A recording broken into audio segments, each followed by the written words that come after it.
صلی علی محمد والی محمد. تو اب اگر وہ نظر نہیں آ سکتا تو اس کا کمال تو نظر آ جائے. کیوں؟ اچھا یہ تقاضا کیوں ہے؟ کیونکہ انسان کا خالق وہی ہے، انسان کی فطرت کا خالق وہی ہے، فطرت کے تقاضوں کا خالق وہی ہے، ہماری سوچ کا خالق وہی ہے. اور انسانی فطرت میں یہ بات ہے کہ وہ کسی بھی بات پر یقین تو کر لیتا ہے، اطمینان اس وقت تک نہیں ملتا جب تک آنکھوں سے نہ دیکھ لے. یہ تقاضا ہم نے اسی نے رکھا اور وہی یہ کہتا ہے غیب پر ایمان لاؤ.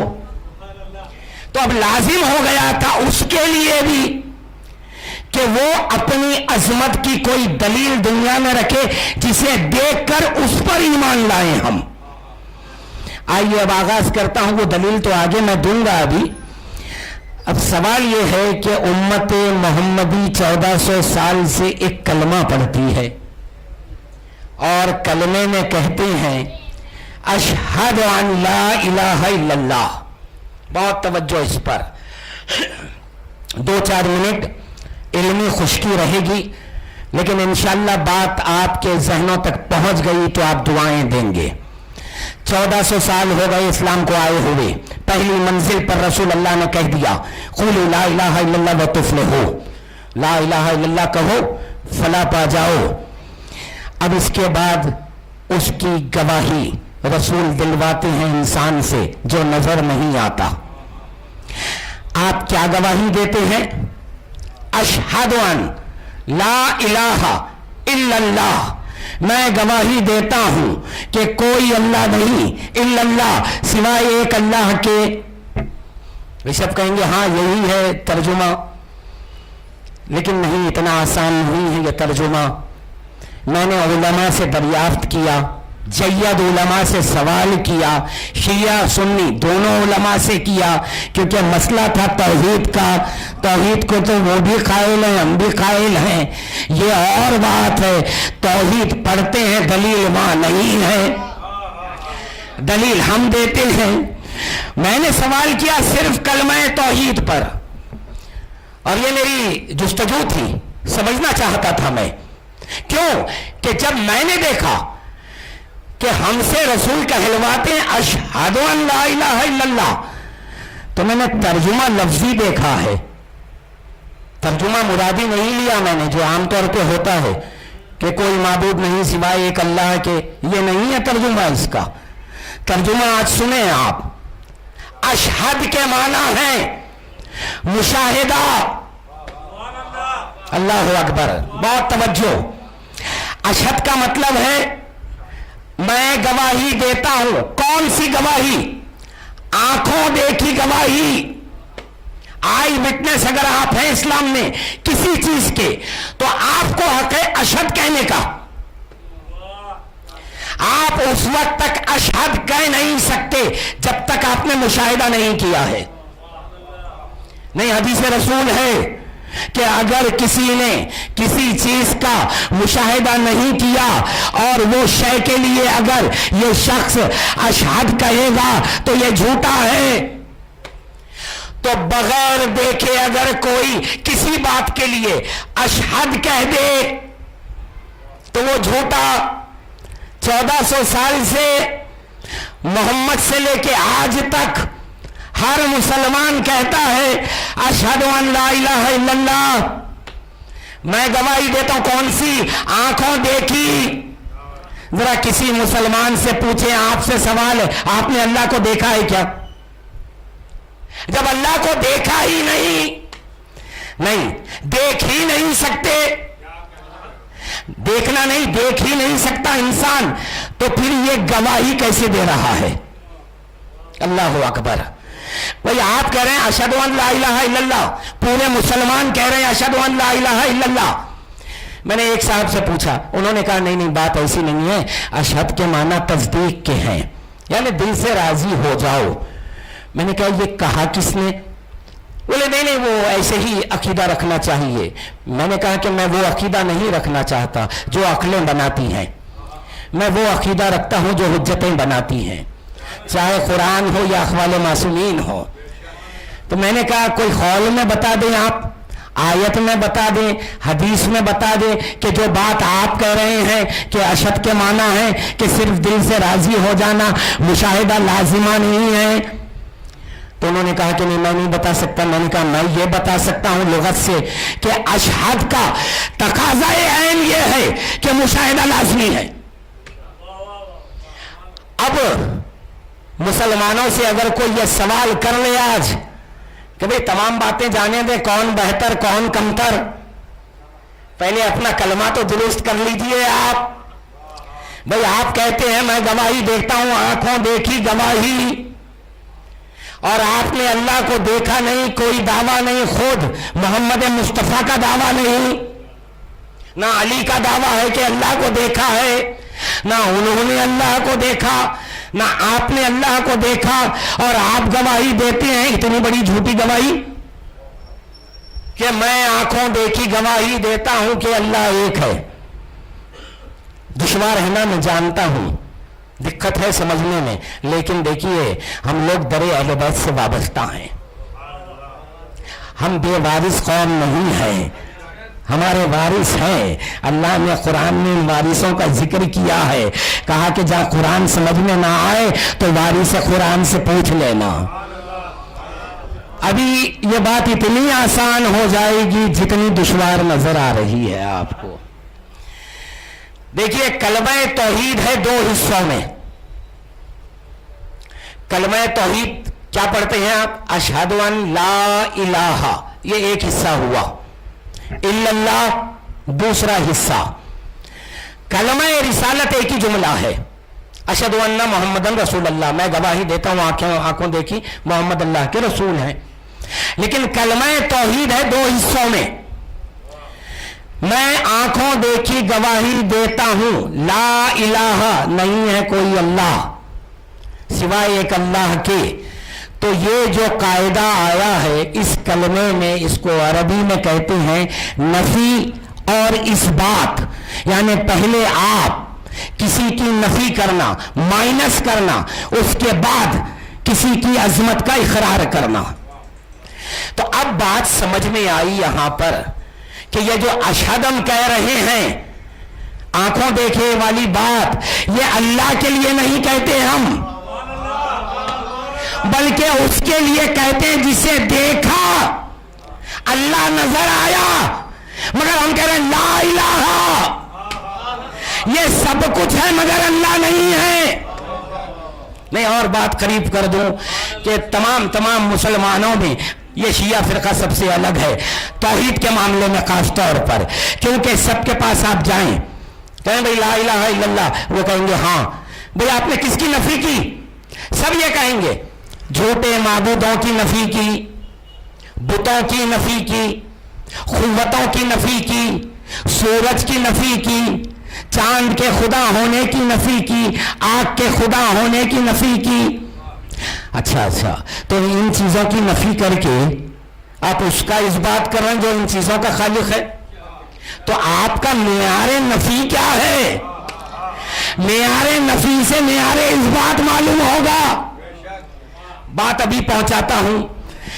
بھئی اگر کوئی شاعر کی میں تعریف کر رہا ہوں, بڑے عظیم شاعر ہیں, اب مظہر الحق صاحب بیٹھے, میں یہ کہوں گا یہ بڑے اچھے شاعر ہیں, ٹھیک ہے, ایک نفی کروں گا میں جو عام طور پہ یہ جملہ سبھی استعمال کرتے ہیں کسی نہ کسی کے لیے, کسی نہ کسی منزل پر عام جملہ ہے. اگر میں یہ کہوں گا چار ایسے افراد کو دکھا کر, نہ جو اردو جانتے نہ شعر کہنا جانتے ہیں, جاہل مطلق ہیں, اس کے بعد میں کہہ رہا ہوں ارے بھائی شاعر یہ لوگ نہیں, شاعر مظہر صاحب ہیں.